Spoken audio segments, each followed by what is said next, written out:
to all the rules of the Road Traffic Act, not private road. Like I've had a friend who crashed his car on Ryde Pier, and the pier is like privately owned. So the police couldn't actually do anything because it was on a private area rather than under the Road Traffic Act. Anyway, back to the story was, as I was coming back, I've got a phone call from one of the guys. There was only two of them on site. It was yourself and him.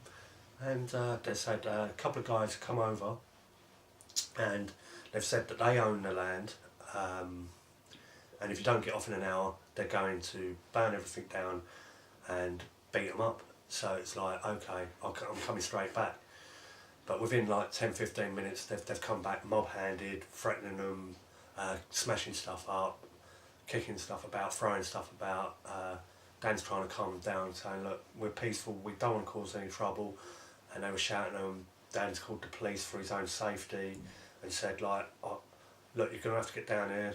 Then, like they said, was it an hour or so? Yeah, they said it'd be, it'd take about an hour. I thought it was quite amusing, an hour, so we could be dead in 10 minutes. Yeah. Oh, we have to say an hour, just in case, so.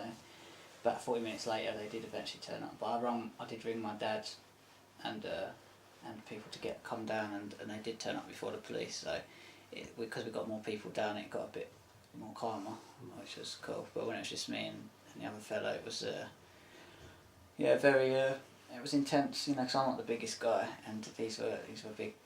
They didn't seem like very nice people. They were very annoyed anyway at us at the time. So because we decided, didn't we, that we was going to keep it sort of like low key with everything that's happened since Kew Bridge and everything. Keep it low key. We'll build it up, tidy it up, start getting some structures built, and make it look good.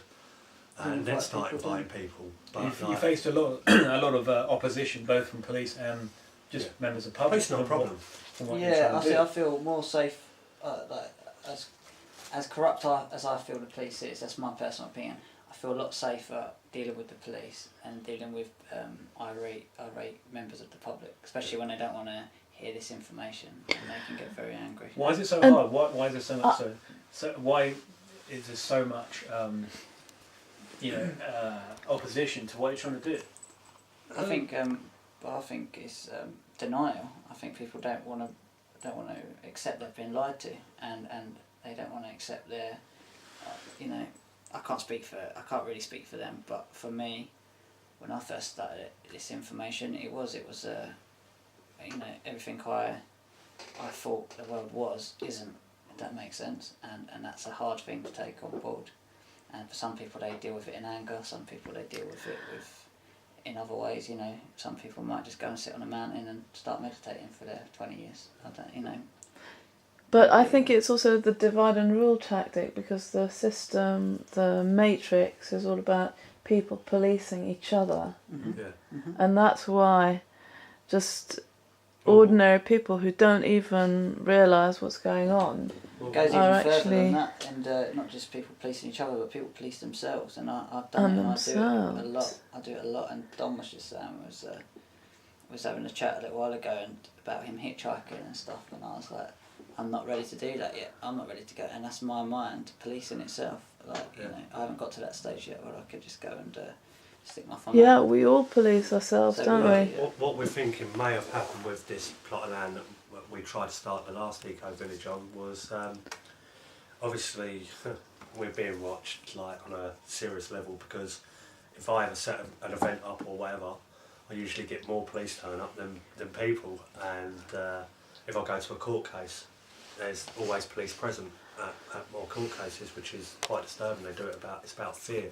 Sometimes even unclothed or sort of not in and with what was going on in this plot of land, maybe the so-called authorities knew that we were starting something up, and they knew it would be a huge legal battle and a lot of money for them and very hard to move us on. But at the front of the bit of land there, you've got like a plot of land with a car impound on it and a couple of like caravan type dwellings. So maybe they're from a travelling community, but the travellers are being conned nowadays by giving travellers rights. But to accept these travellers' rights, they have to get a birth certificate. And if you get a birth certificate, then you're being a registered person. You're handing over total all ownership of yourself to the government, and you're registering with them, and the legal definition of register is transfer of title ownership. So you're giving up yourself just for a piece of paper, and then you're under their whole jurisdiction. Now they're offered travellers' rights, get a birth certificate, we'll give you a job, we'll give you a little bit of land to live on. Then maybe they're there with the car pound, and on top of that, maybe the bit of land that's behind that, they've got their eye on it for an adverse possession or something. This is probably why they've got so angry at people trying to live free off the bit of land that's behind them. Because if they're trying to hold it in an adverse possession and there's somebody there, then it screws their game up. They can't hold it then, because obviously there's somebody there. Because they was very, very agitated and very angry with you, and it's like the way you stayed calm in that was quite amazing. You could hear it in your voice how, you know what I mean, you're scared in case they like back around the head or something. I'm not too scared of the violent stuff. It's just there's no need for it. There was no need to get angry because we wasn't resisting anything, you know. But it would have been a different story, I feel, if there was more people there, like, you know, 10, 20 people. It was already there. So maybe that's something else we need to look at. We need to get the numbers interested before we take the next bit of land, I Definitely. suppose. So what is your plan for the future? You want to do this again and find a piece of land that is yours and you can keep hold of for a little Well, it can't be ours. Well, you can use without being interrupted. Definitely, that's the key word. Yeah. Like a bit of land that we can use and caretake and look after.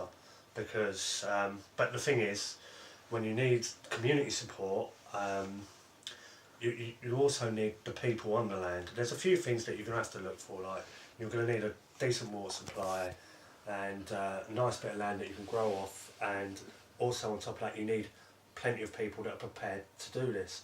Now when you're doing it with like 4 or 5 people and then a couple of people have gone off site, it's Too few. you know what I mean, it's frightening, because like if anybody comes you can get kicked off and that's it, game over.